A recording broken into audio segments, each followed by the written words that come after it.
Right, let's just turn this thing on. Make sure it's working. It's working? Okay.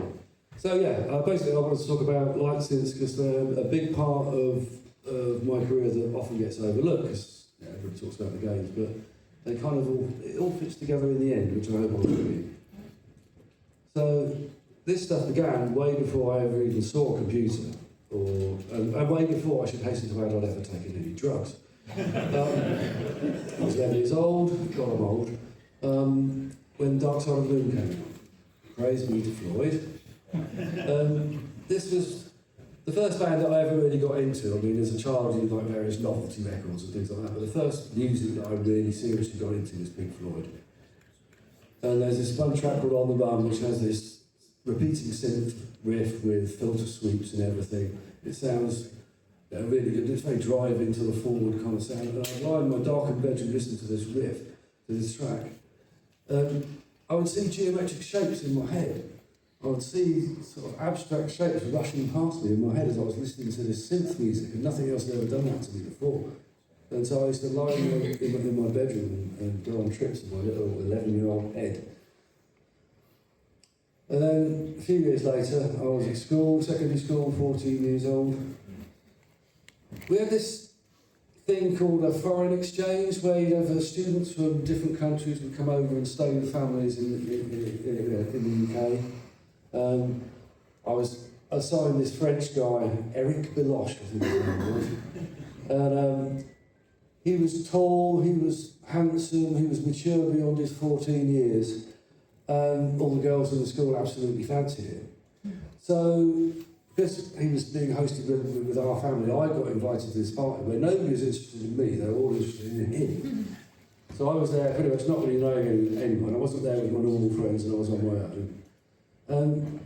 It was my first exposure to alcohol. They had cider there, and so I was bored on my own, a bit embarrassed to be there, and not being particularly well known. So yeah, I thought I'll try some cider. And I'm like, oh, that's interesting. I'll try some more cider. Oh, that's interesting. And now I don't feel so weird. Well, I felt weird, but weird in a different way. I didn't feel so embarrassed. But believe me, I became very embarrassed very soon. It was terrible. Throwing up all over the place, making a complete dick of myself. Every time I walked into school for like the whole of the rest of that term, I was just full of shame and embarrassment. It was terrible. Kicked all over my parents' car and everything. But on the way to that horrible state, they had like a little disco there, and they had these flashing lights, and these things were flashing in time to the music. And it kind of connected to those trips I used to go on in my head to the Pink Floyd. I think there must be a better way of articulating this kind of thing. And I wanted a machine that could kind of make these head trips I used to go on, make them visible. Ever since then, when I was in school, whereas most people would daydream about being in a rock band or something, I'd be daydreaming about doing something with some machine that hadn't been invented yet, and some big screen that hadn't been invented yet, and somehow externalising these trips. So before I even saw a computer, I was thinking about this stuff. And then, when I was once actually started programming and did some games, at one point I thought, why don't I start to try and apply some of this, use the computer to resurrect this old idea and start experimenting with it. And so I made this psychedelia, a quick 1K demo, and it was basically painting with light. And then when you put on a bit of Floyd and started interacting with it, painting with light, it felt really good. In fact, it felt so good, I felt that it's almost like I discovered some new art form. At first, I didn't even want to sell it because I thought, I can't own this. This is something entirely new. I can't claim it. It's not mine. I should give it to the world. And so I coded up a 1K demo, and it was published as a listing in magazines. God, I must have had the patience to type in 1K of machine language, but people did. It went well with Floyd and the occasional regulations. And it felt like something genuinely new. And then we didn't really do a commercial because my parents had to argue with me, said, just make a better version, so we'll do We brought it to a bunch of systems, to V20, to NSX, I think it was BBC, Specky, of course. And the reviews were divisive because it was kind of new. It wasn't a game. And I was known for games, and people were like, what is this hippie shit? It was in one of the Spectrum magazines. Oh, God. But then again, like the best review I ever had, that guy said that he found mere words too cumbersome to describe the brilliance of the concept. I'm like, okay. So it's either really terrible or it's fantastic. Well, you know, we can carry on. We can carry on. It's worth further development. So took advantage of the Atari 8-bit, which was a lovely machine. Not very popular in this country, but it was, to those who knew it, it was really nice. It suited the project better than the Commodore 64 because it was nice to have more colours than fingers for once. And it had this very nice display, this architecture where you could make sort of fake curved screens and interlace stuff, and the hardware to generate symmetry so you could move more stuff around. It was very pretty. Reflected the improved chromatic performance. And then the ST came out, and we did a version on the ST, which allowed better control. You have a mouse control to be able to really work with 68 joystick directions, basically. You can put foreground and background pictures, and colour cycling covered a multitude of scenes as well. We hired the London Planetarium for the launch party. That was fantastic fun. And we went in there with two big Barco Vision projectors. I remember the guys who hired them off were trying to interface these things to the Atari ST, like 5 minutes before my performance was due to start. So they were still there with soldering irons and stuff. But they did actually get it together. I actually ended up buying one of those Barcos. And then I did Trickotron, which was the biggest thing by far I ever made. It took a year to make, including a month to write the manual. It was a massive overhaul and extension. It had its own programming language that you could write multi-threaded programs in. That could generate graphics offline, it could sequence animations, you could control the machines across the MIDI network. It was extensive. Even an experimental version that would generate music while you were actually making the patterns, which is something I'm coming back to. We did a collaboration with this guy, Adrian Wagner, who is actually a descendant, or was, and unfortunately he's passed, but he was an actual descendant of the famous musician Wagner. We did this project called Merak, which was an audio-visual collaboration. He did the music, and I did all. This is all done on Trickotron. I had 5 STs connected through a custom-made video mixer, all sequenced over MIDI. We did it live on Ars Electronica. I think you might like to see where I lived when all this was going. This was where Tempest 2000 was made, and Lamatron was made. It was made in this place. It's in a remote valley. There's only about sort of 5 houses there. It's a lovely place. I miss it. I wish I hadn't moved away from there actually. So yeah, found a nice part of the way. We need to find somewhere to live. It's a beautiful, quiet valley. You might like to see some of my furniture. Next to it in Stargate, and then there's the dining area. Star Wars and Fluffy Camel. This was my main cockpit. There's we had the Barco over there. Must be a laser on there, it's not working. Maybe it just doesn't show up on there, it doesn't show up on that screen. That's the barcode. That thing on the desk is a video next to the sliders on it. But yeah, it was a nice place. And I also found out there was a guy called John Whitney who was doing similar kind of experimentation to these, and it kind of validated, where I thought I'd been on my own experimenting with stuff. Find out this guy he's quite a famous film effects guy. He'd done a lot of the stuff for 2001, Space Odyssey, and so coming across this book and finding out he was also looking in the same kind of direction made me feel like maybe I wasn't such a nutcase to be pursuing stuff. And I met a couple of Inmos guys who'd seen some of the work I was doing with Trickotron, and they said, do I want a transmuter rig to play with? And of course I said, yes please. And the result was VLM0, some of the screens you can see here. They introduced me to Ockham to rave culture. That was good.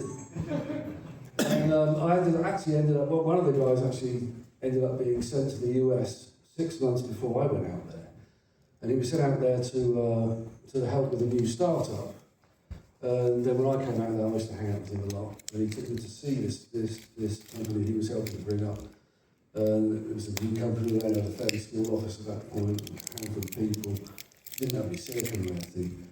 And he was really pissed off. He said he was the only one of the people who'd been sent out there to bring this company up who hadn't been given any shares in it.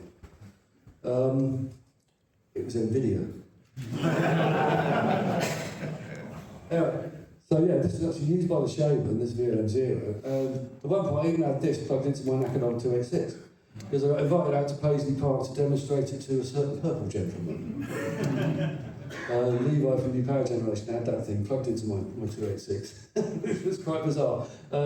It's quite weird. When you meet Prince, you don't speak to him directly.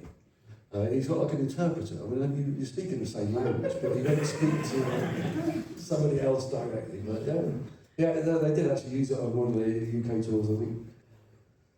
But without these things, then there wouldn't have been Tempest 2000, because obviously the lightsynths stuff. I've got to be honest and include this. What's that, Jeff? What's that? It's a Mitzi. The reason for that is, I fell in with the Inmos guys, and we started doing projections at raves and things like that. And if you're working in that kind of scene, you're going to get exposed to that kind of stuff. And I hadn't really understood electronic music. I was brought up with, rock and roll, or Pink Floyd, obviously heavy metal and rock and roll and traditional sort of, 70s music, 70s kind of stuff. And when rave music started to come out, I actually looked down my nose at it. I thought, this is proper music at all. It's repetitive nonsense. And then I had an experience and I understood what it was all about. And it was shortly after that experience, I started gathering together some of my favourite rave tunes and sending them to the guys who were making the music for Tempest 2000. So, well, this is the stuff which I really like at the moment.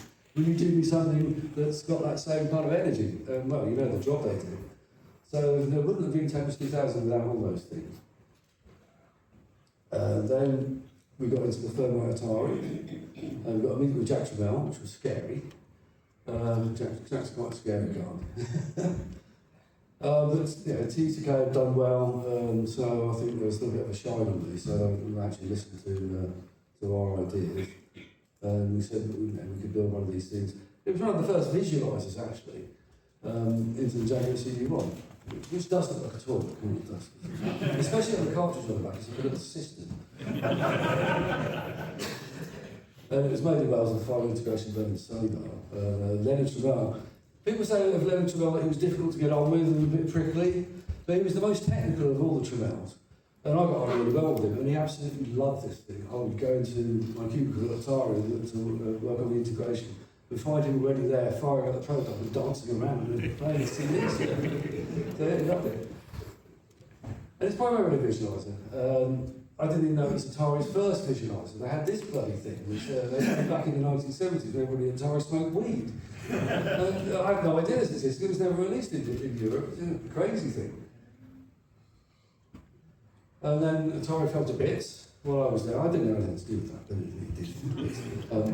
I left with some of the engineers to go to VM Labs, and they made a new multimedia processor, the Tempest 2000 VM2.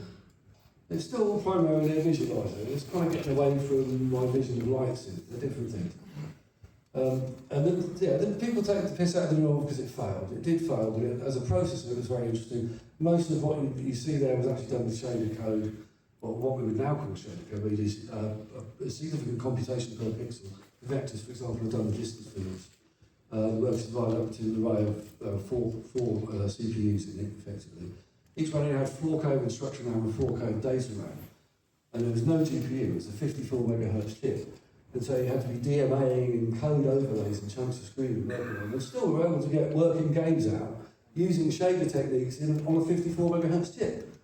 But the trouble was, I've got more figures, there existed people capable to actually do that. And this was a time when people wanted to just load up a C development system and coding should be easy, like it was on the PlayStation. So everybody went to the PlayStation and the new one languished, unfortunately. But anyway, I liked it. Lightsynths and visualisers are not really the same thing. You don't really see visualisers that much anymore. I think people have got a bit bored with them because they're basically passive devices. And then people look at them and they're pretty and they go, oh, that's nice. But it's not the same as a lightsynth, which is meant to be interactive.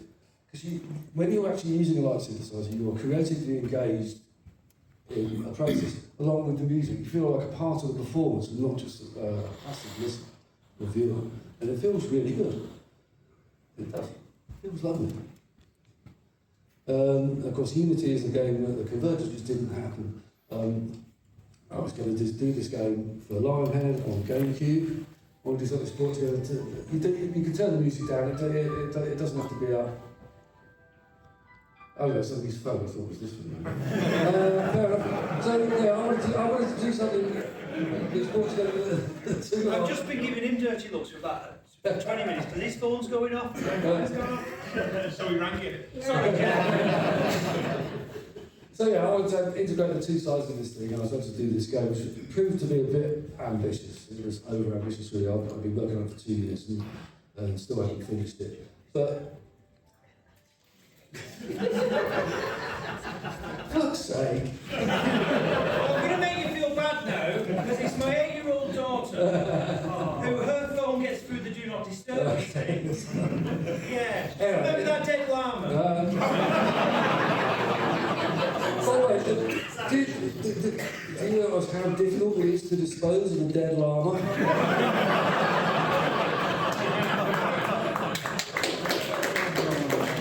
It's a lot of effort. Anyway, so it's meant to be an abstract semi-procedural shooter with genetic evolutionary enemies. I couldn't finish it because I didn't really have enough time. The game would have been dead by the time I finished it, so it got cancelled. But one of the things that fell out of it was I was using, the idea was I would use lightsynth tech to make dynamic procedural textures that would go on everything in the game, basically. So the lightsynth stuff would be integrated in the game, and as the music played, all this would pulse in time to the game. And so I had to make a lightsynth. Pete Hawley, who was my producer that I had said, okay, you're making lightsynth for this game, you're going to do the visuals at a Warp Records rave. I'm like, okay, haven't really meant it to be for that, but we'll do it.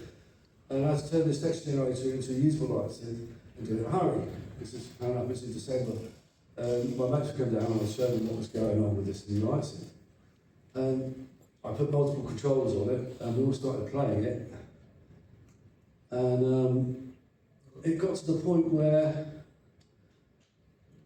yeah, we did the rave. It was me and 3 other guys. We went down, we each had controllers. We had like a hidden GameCube, the dev kit in the corner, and a big projector, obviously, and people started to watch this stuff, and they absolutely loved it. And then we had the Wavebird wireless controllers, because each one of these the controllers control different aspects of the display. Basically, anybody could pick up one of these controllers and start using it and realise that they were actually controlling the visuals. And so we just passed these out on the dance floor. And people were absolutely loving it. There was another visual screen there that night, and they gave up halfway through and said, no, we give up, you've won. So yeah, we absolutely bossed that rave. It was fantastic. And the 3 guys and me, we became the VLM crew.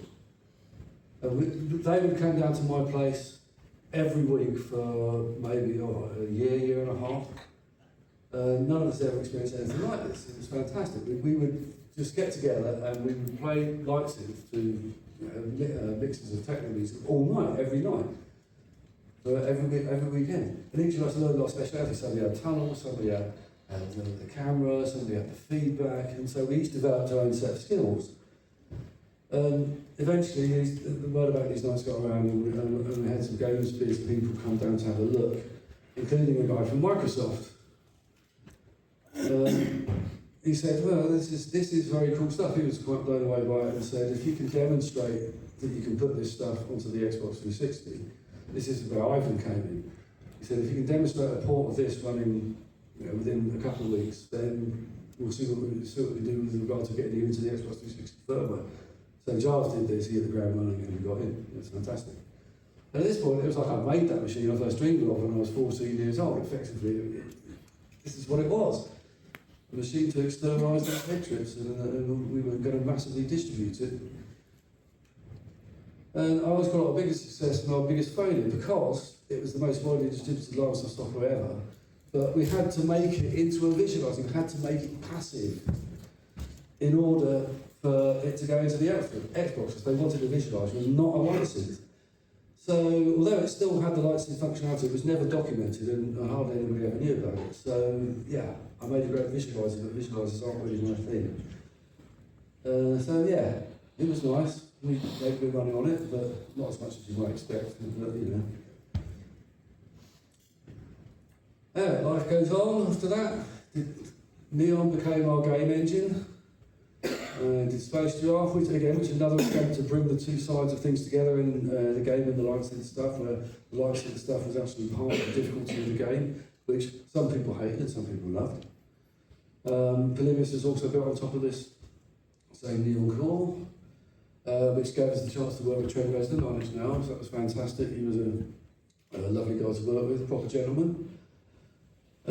Now our design style is basically, we're heading towards Unity, even though Unity was never published. The concept of Unity, of bringing the lightsynth and the game stuff together, is more or less everything we do now. We did some experimentation that was never released. We added video input to the lightsynth, to the Neon lightsynth. I did a touchscreen one that was never released. We made a VLM experimental lightsynth in VR that was fantastic fun.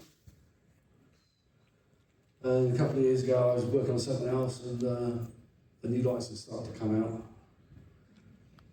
This was it after a month. This is my friend Kratz, who is DJ, came down and had a bit of a party. And it has physical controls. And you can see, if you come around our stand, I can show you the controls that I use for this thing. It's a proper lightsynth. That one was only single channel. The one we've got now is a multi-channel monster that can do all kinds of crazy stuff. With all the waveform generation stuff that's going on in there, we intend to turn it into an audio synthesizer too, so you have visual synthesis and audio synthesis in the same engine. Because I'm interested in procedural music, I've only got sequences and envelope generators in there. I'm going to do proper music generation in there as well. And given that all that's in there, I'm going to build a game right inside it. Why not? I mean, it's going to be. What I like about it is that it's entirely our own. There's nobody else's middleware or anything in there. It's all Larasoft. So it's going to be fun. So yeah, this is going to be effectively the real Unity.